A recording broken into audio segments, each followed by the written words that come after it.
Assalamualaikum warahmatullahi wabarakatuh. Perkenalkan, nama saya Iza Fitisena dengan NIM 4304002000024. Di sini saya akan menjelaskan tentang hakikat pribadi fenomenologis. Pendekatan humanistik sangatlah menghargai individu sebagai makhluk organisme yang potensial. Setiap orang mempunyai potensi untuk berkembang mencapai akulturasi dirinya. Nah, menurut Rogers, ada 19 rumusan mengenai hakikat pribadi.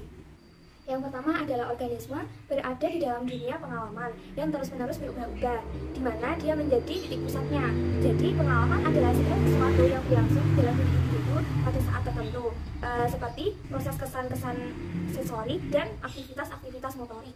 Yang kedua ialah organisme menanggapi dunia sesuai dengan persepsinya. Adapun realita hanyalah sebatas persepsi, disebut dengan realitas subjektif, yang mungkin berada dengan fakta yang sebenarnya. Pemicu yang menggerakkan tingkah laku bukan stimulus, tetapi persepsi subjektif atau realitas subjektif.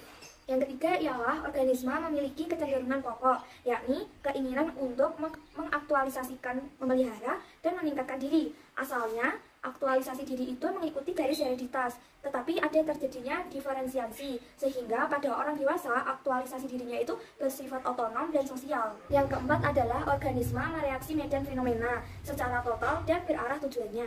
Yang kelima ialah pada dasarnya tingkah laku itu usaha yang berarah. Adapun tujuannya itu untuk memuaskan kebutuhan-kebutuhan yang mengaktualisasikan, mempertahankan, serta memperluas diri dalam medan fenomenanya. Yang keenam adalah emosi akan menyertai tingkah laku yang berarah dan yang bertujuan, sehingga kekuatan emosi itu tergantung pada pengamatan subjektif, seberapa pentingkah tingkah laku tersebut dalam usahanya memelihara aktualisasi serta pengembangan dirinya. Yang ketujuh adalah jalan terbaik untuk memahami tingkah laku seseorang adalah dengan memakai kerangka pandangan orang itu sendiri. Jadi seperti persepsi, sikap, perasaan yang dinyatakan dalam suasana yang bebas atau suasana terapi yang terpusat untuk klien itu sendiri. Yang kedelapan adalah sebagian dari medan fenomenal secara berangsur mengalami diferensiasi sebagai proses terbentuknya self. Adapun maksud dari self adalah kesadaran akan keberadaan dan fungsi diri yang diperoleh melalui pengalaman, di mana diri itu terlibat di dalamnya sebagai objek maupun subjek. Yang kesembilan ialah struktur self itu terbentuk dari hasil interaksi organisme dengan medan fenomenal, terutama interaksi evaluasi dengan orang lain. Adapun struktur self adalah suatu pola pengamatan yang bersifat utuh, teratur, mudah bergerak, dan konsisten dengan gambaran-gambaran dan nilai-nilai lingkungan.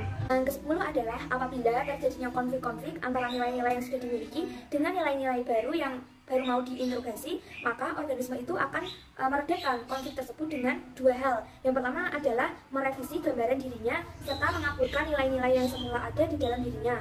Yang kedua adalah mendistorsi nilai-nilai baru yang akan diintrojeksi atau diasimilasi. Yang ke-11 adalah pengalaman yang terjadi dalam kehidupan seseorang akan diproses oleh kesadaran dalam tingkatan-tingkatan yang berbeda-beda. Nah, tingkatan-tingkatan itu dibagi menjadi tiga. Yang pertama adalah disimpulkan, yang kedua adalah dikaburkan, yang ketiga adalah diingkari atau diabaikan. Yang pertama disimpulkan. Jadi, dengan diamati dan disusun dalam hubungan self. Yang kedua adalah dikaburkan.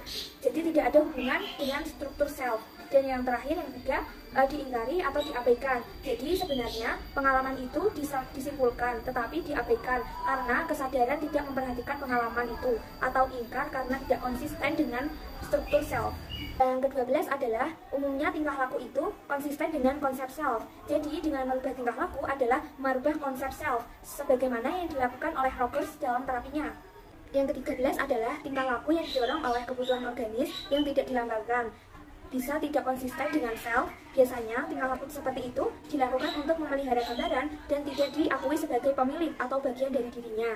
Yang ke-14 adalah salah-salah psikologis itu ada akibat adanya tension, terjadi apabila organisme menolak menyadari pengalaman sensorik yang tidak dapat disimpulkan, disusun dalam sesatuan struktur self.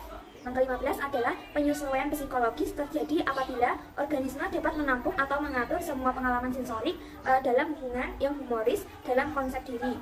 Sekian dari saya, semoga bermanfaat. Terima kasih.